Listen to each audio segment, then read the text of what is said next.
Just look at the dramatic sheer force of that bow cutting through the water. It's a powerful image, isn't it? And honestly, it perfectly sets the stage for what we're tackling today.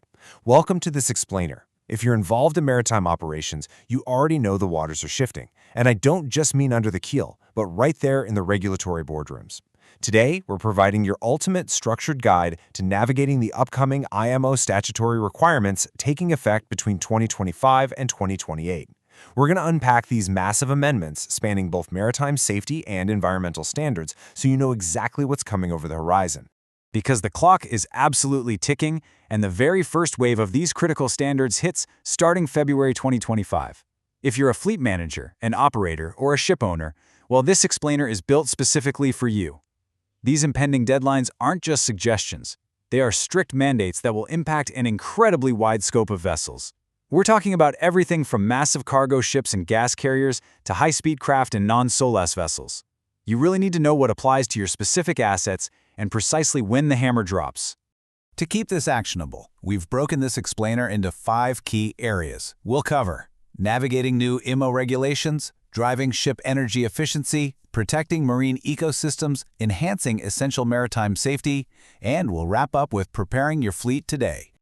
Okay, let's dive right into part 1, navigating new IMO regulations, and what the road ahead looks like. Now notice how tightly packed these deadlines are. I want you to visually map out this mental calendar with me. In the maritime world, we talk a lot about EIF, or entry into force dates, right? Well, for 2025, your major EIF dates are stacked up fast. February 1st hits first with the ballast water record book updates. Shortly after, April 11th brings a huge wave of environmental regulations, including EEDI, SEEMP, and IWCS. Then, later in the summer, on August 15th, new rescue boat requirements take effect. And finally, the year closes out on December 3rd with the new code on alerts and indicators. But who do these rules actually apply to? Contrasting that massive gas carrier with the smaller tug really gives us a great visual cue of the sheer scale we're dealing with. These regulatory amendments don't discriminate by size. They span from the most massive commercial operations, passenger ships, and special-purpose ships, all the way down to your smaller non-SOLAS vessels. The applicability definitely varies by the specific regulation, but make no mistake, literally no part of the industry is left untouched.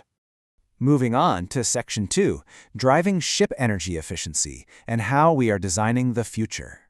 So, maritime law is famous for its alphabet soup, right? Let's make sure we define our terms clearly before we get into the weeds. First up is EEI, which stands for the Energy Efficiency Design Index. These are strict guidelines related to MARPOL Annex V that specifically regulate energy efficiency for brand new ship designs. It's totally crucial to grasp this core concept. EEI is all about the blueprint phase. It dictates the efficiency standards before a new vessel even hits the water. But then, we also have the SMP guidelines, which are also related to MARPOL Annex V. Notice the distinct contrast here. While EED dictates standards for entirely new ship designs, the SMP updates impact ships already operational on the water. But here's the kicker. Whether you're building from scratch or managing an active existing fleet, the entry into force date for the amendments to both of these frameworks is exactly the same, April 11, 2025.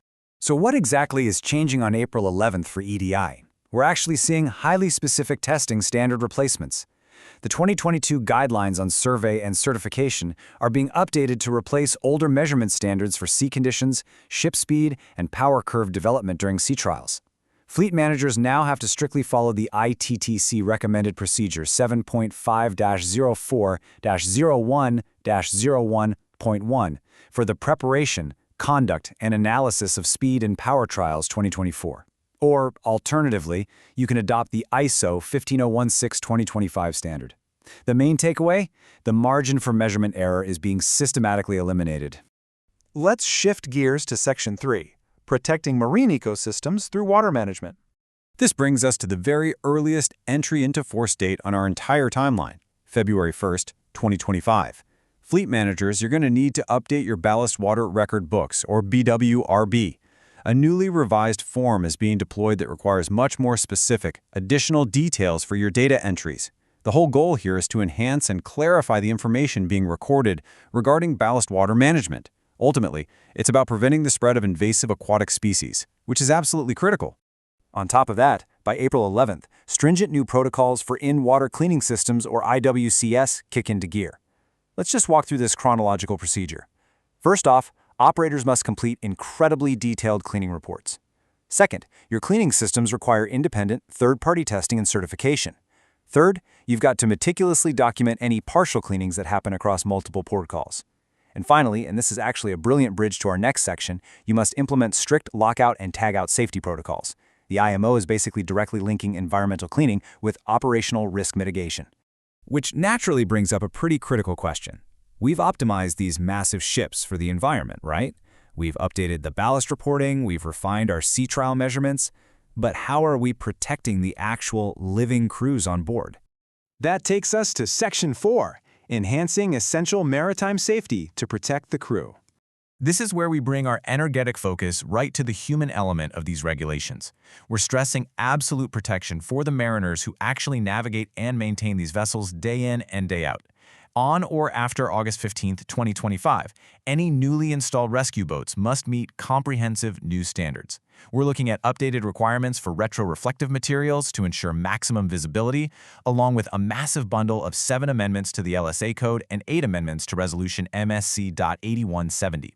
Practically speaking, this means rigorous, highly specific testing procedures across every single class of rescue boat, from outboard engines and rigid hulls to inflated and fast rescue boats.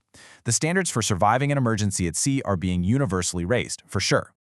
And then, we have another crucial safety update taking effect at the end of the year, on December 3, 2025. It's the new Code on Alerts and Indicators. This Assembly 34 resolution amends the old 2009 code to provide standardized, general design guidance. The goal? To promote absolute uniformity in the type, location, and priority of required alerts on the bridge and throughout the ship. Crucially, this new 2025 code now explicitly includes the ISPS, the BWMS code, and EGCS guidelines, basically bringing all these distinct warning systems under one unified, easily understood framework for the crew. No more guessing in an emergency.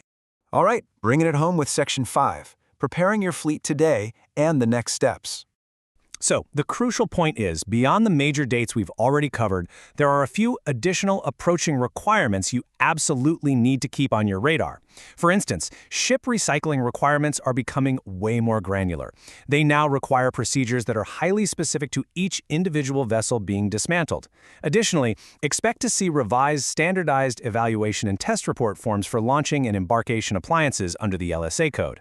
It really goes to show these regulations touch every single phase of a ship's life cycle, from its initial EED design blueprint all the way down to its final recycling process. Just take a look at that vast fleet anchored out there. Every single one of those ships, regardless of size or function, is stepping into a totally new era of maritime compliance. This 2025 to 2028 window represents a fundamental evolution in how we measure efficiency, protect our oceans, and safeguard our crews. The dates are locked in, the standards are fully defined, so the only question left to ask yourself after reviewing all this is, are your vessels truly ready for the 2025 compliance wave?